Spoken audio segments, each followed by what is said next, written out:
Hi guys, how are you? സുഖമെന്ന് വിശ്വസിക്കുന്നു. പുതിയൊരു വീഡിയോയിലേക്ക് വെൽക്കം. സാങ്കേതിക വിദ്യ എങ്ങനെയാണ് കുറ്റവാളികൾ ദുരുപയോഗം ചെയ്യുന്നത് എന്നതിൻ്റെ ഒരു ഞെട്ടിക്കുന്ന ഒരു ഉദാഹരണമായിട്ടാണ് നമ്മളിന്ന് വന്നിരിക്കുന്നത്. പശ്ചിമ ബംഗാളിലെ ഹൂഗ്ലിയിൽ നടന്ന ഈ സംഭവം എന്താണെന്നോ നോക്കിയാലോ. പശ്ചിമ ബംഗാളിലെ ഹൂഗ്ലി നഗരത്തിലെ ഒരു ബിസിനസ്സുകാരൻ്റെ വീട്ടിൽ നിന്നാണ് സംഭവം തുടങ്ങുന്നത്. ബിസിനസ് ആവശ്യത്തിനായി അദ്ദേഹം വിദേശത്തായിരുന്നു. വീട്ടിൽ ഭാര്യയും ചെറിയ കുഞ്ഞും മാത്രം. കുഞ്ഞിൻ്റെ ജന്മദിനം ആഘോഷിക്കുന്നതിനായി കേക്കും മറ്റ് അലങ്കാര വസ്തുക്കളും ആ സ്ത്രീ ഓൺലൈനായി ഓർഡർ ചെയ്തു. സാധനങ്ങൾ എത്തിക്കാൻ വന്നത് വിശാൽ വർമ്മ എന്നൊരു ഡെലിവറി ബോയ് ആയിരുന്നു. കാണാൻ മാന്യനായ, പാവം തോന്നിക്കുന്ന ഒരു പയ്യൻ. പക്ഷേ അയാളുടെ മനസ്സിൽ ആ സ്ത്രീയെ കൊടുക്കാനുള്ള ചീത്ത ചിന്തകളുണ്ടായിരുന്നു. വെള്ളം ചോദിച്ചും കുശലാന്വേഷണം നടത്തിയും അയാൾ ആ സ്ത്രീയുടെ വിശ്വാസം പിടിച്ചുപറ്റി. ഒടുവിൽ തനിക്ക് കമ്പനിയിൽ നിന്നും ഇൻസെൻറ്റീവ് കിട്ടാൻ റേറ്റിംഗ് വേണമെന്ന് പറഞ്ഞ് അയാൾ അവരുടെ പേഴ്സണൽ നമ്പർ കരസ്ഥമാക്കി. 2 ദിവസം കഴിഞ്ഞ് ആ സ്ത്രീയിൽ ഒരു വീഡിയോ കോൾ വന്നു.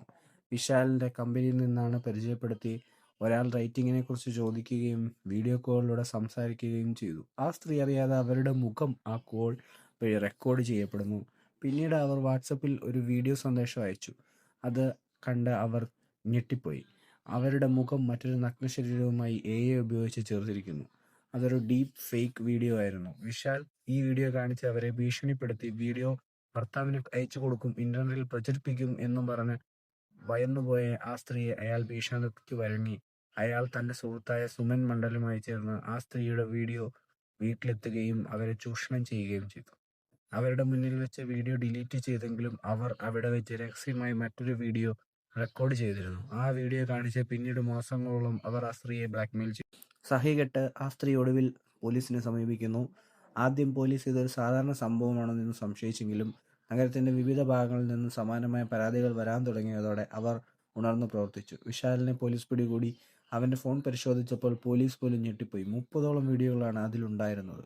സുമൻ മണ്ഡലിനെ പോലീസ് അറസ്റ്റ് ചെയ്തു. അവരുടെ ഫോൺ ഡാറ്റകൾ വീണ്ടെടുത്തപ്പോൾ ഏകദേശം 66 സ്ത്രീകളെ ഇത്തരത്തിൽ അവർ കെണിയിൽപ്പെടുത്തിയിട്ടുണ്ടെന്ന് വ്യക്തമായി. ഈ ഒരു റിയൽ ഇൻസിഡൻറ്റിനെ ഇൻഫ്ലുവൻസ് ചെയ്താണ് കുഞ്ചാക്കോ നായകനായിട്ടുള്ള ഓഫീസർ ഓൺ ഡ്യൂട്ടി എന്ന സിനിമ ചെയ്തിട്ടുള്ളത്. ഈ സിനിമയിൽ കറക്റ്റായിട്ട് കാണിച്ചിരുന്നുണ്ട് ഇങ്ങനെയുള്ള കാര്യങ്ങളും പ്രശ്നങ്ങളും എല്ലാം. ഈ ടൈപ്പ് ഇൻസിഡൻസ് നമുക്കിനിയും ജീവിതത്തിൽ ഉണ്ടാകാം. അപ്പോൾ നമ്മൾ ശ്രദ്ധിക്കേണ്ട കാര്യങ്ങൾ: അപരിചിതരായുള്ള ഫോൺ നമ്പറുകൾ നൽകാതിരിക്കുക. ഡെലിവറി ആപ്പുകൾ റേറ്റിംഗ് നൽകാൻ അവരുടെ നമ്പർ നേരിട്ട് നൽകേണ്ടതില്ല. വീഡിയോ കോളുകൾ ശ്രദ്ധിക്കുക. അപരിചിതർ നിങ്ങളുടെ വീഡിയോ കോളുകൾ പരമാവധി ഒഴിവാക്കുക. അവർ നമ്മുടെ മുഖം റെക്കോർഡ് ചെയ്ത് ദുരുപയോഗം ചെയ്യാൻ സാധ്യതയുണ്ട്.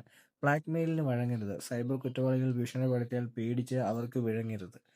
എത്രയും വേഗം പോലീസിനെയും സൈബർ സെല്ലിനെയും നമ്പർ 1930 അറിയിക്കുക. സാങ്കേതിക വിദ്യ തിരിച്ചറിയുക. കാണുന്ന വീഡിയോകൾക്കെല്ലാം സത്യമാണെന്നില്ല. ഡീപ്പ് ഫേക്ക് പോലുള്ള സാങ്കേതിക വിദ്യയെക്കുറിച്ച് ബോധവാന്മാരാകുക. Okay, bye. Thanks for watching my video.